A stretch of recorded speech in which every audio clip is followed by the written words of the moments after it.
आज भारत आदिवासी पार्टी के प्रत्याशी भाई मांगीलाल जी निनामा के समर्थन में चित्तौड़गढ़ लोकसभा क्षेत्र से 8 विधानसभा के हमारे जो भाई पार्टी पदाधिकारी, युवा साथी, वडील, हमारे नारी शक्ति, आप सभी ने इस भारत आदिवासी पार्टी पे जो भरोसा जताया और साथ ही मांगीलाल जी के समर्थन में आज आपने जो नामांकन रैली का जो आयोजन किया, उसके लिए आप सबको मेरी ओर से तहे दिल से धन्यवाद, आभार। हमने कोशिश किया था सुबह जल्दी निकलने का, लेकिन हमारे बांसवाड़ा के अंदर एक बवंडर आया हुआ है और उस बवंडर में ये कांग्रेस और बीजेपी और जो विशेषकर जो कांग्रेस में रह के बीजेपी में चला गया, उसका इस भुदड़े में उड़ाने की प्लानिंग चल रही है। लेकिन वो मेरे नाम से जो राजकुमार है उनको ढूंढ के फॉर्म करवा रहे हैं।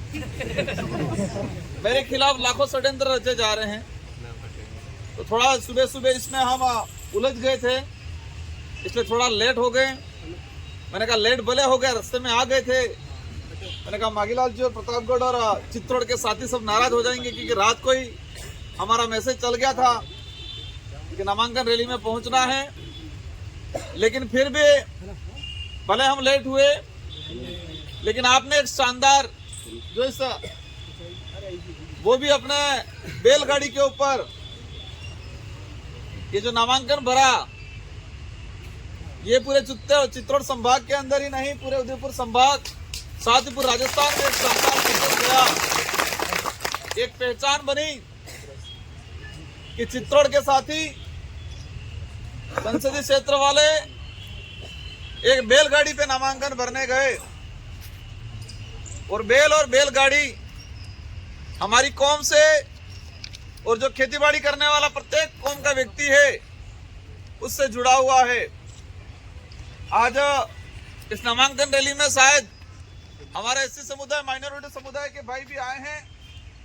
एससी, माइनॉरिटी, ओबीसी के भाइयों को भी मैं धन्यवाद देना चाहूंगा कि आप भारत आदिवासी पार्टी पर जो विश्वास कर रहे हो और आपके अंदर एक आशा है, एक जुनून है।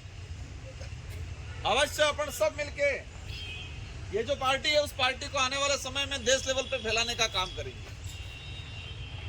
आज जानकारी मिली है, कांग्रेस के उम्मीदवारों ने भी किया, बीजेपी के लोगों ने भी किया है और यहाँ पर काफी दिग्गज लोग हैं, बड़े बड़े लोग हैं। लेकिन आप जिस तरह से मांगीलाल जी के साथ डटे हुए हो, मुझे उम्मीद है कि यहाँ के लोगों को आप शानदार टक्कर दोगे और अवश्य हमारी आवाज यहाँ से भी दिल्ली जरूर जाएगी। आप तन मन धन से लगे, जो देश के हालात हैं, जिस तरह से देश के अंदर तानाशाही बना रखी है और विशेषकर आदिवासी समुदाय, एससी समुदाय और माइनॉरिटी या कुछ ओबीसी के भाइयों के लिए जो प्लानिंग की जा रही है इन लोगों को खत्म करने की, देश में तो संविधान बदलने की बात कर रहे हैं ये लोग।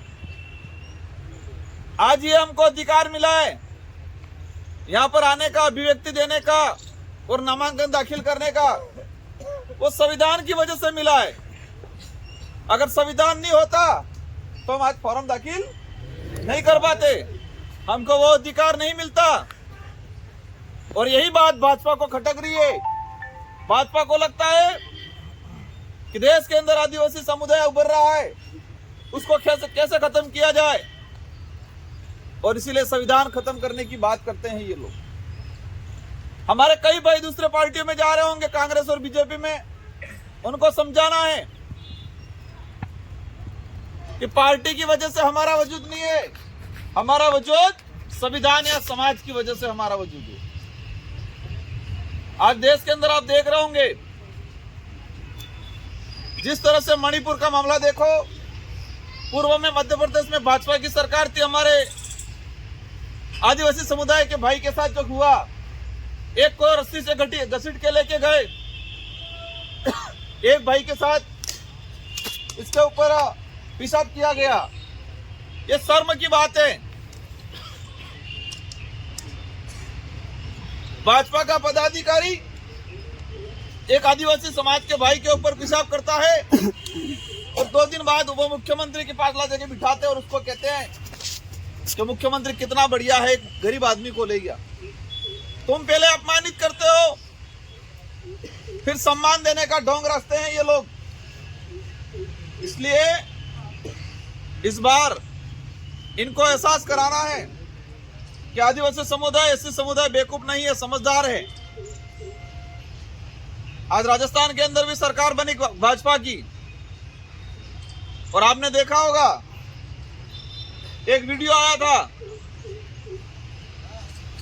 मैंने जो कहा कि ये लोग संविधान को नहीं मानते, संविधान को बदलने की बात करते हैं और उसी तर्ज पे उनकी जो नीतियां है, क्या कह रहे हैं, स्कूलों के अंदर बाबा साहब सावित्रीबाई फुले उनकी तस्वीरों से दिक्कत है उनको।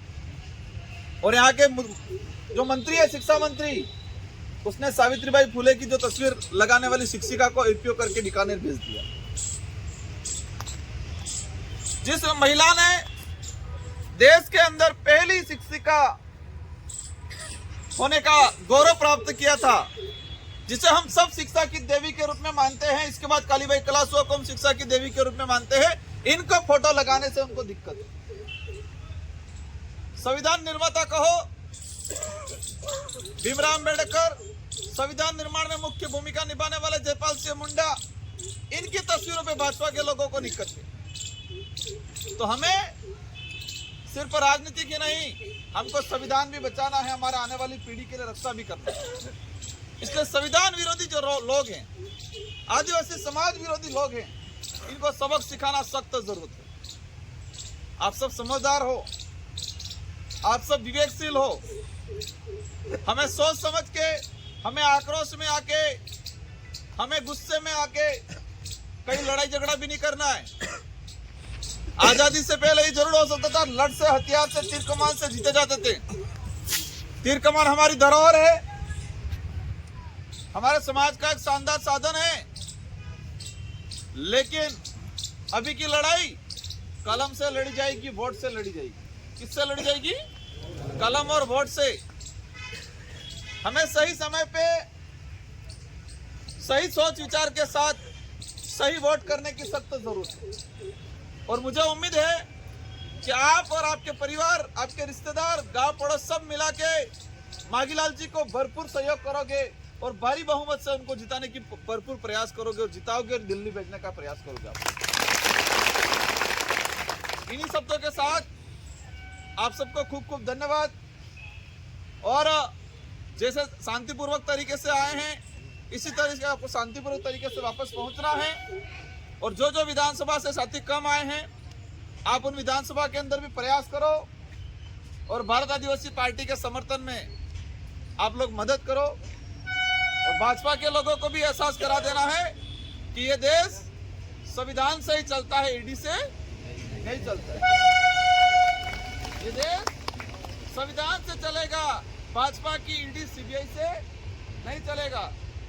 ये देश संविधान से ही चलेगा, ये देश मनुस्मृति से नहीं चलेगा और हमने चलने देंगे। इन्हीं शब्दों के साथ धन्यवाद, आभार, जय जवाहर।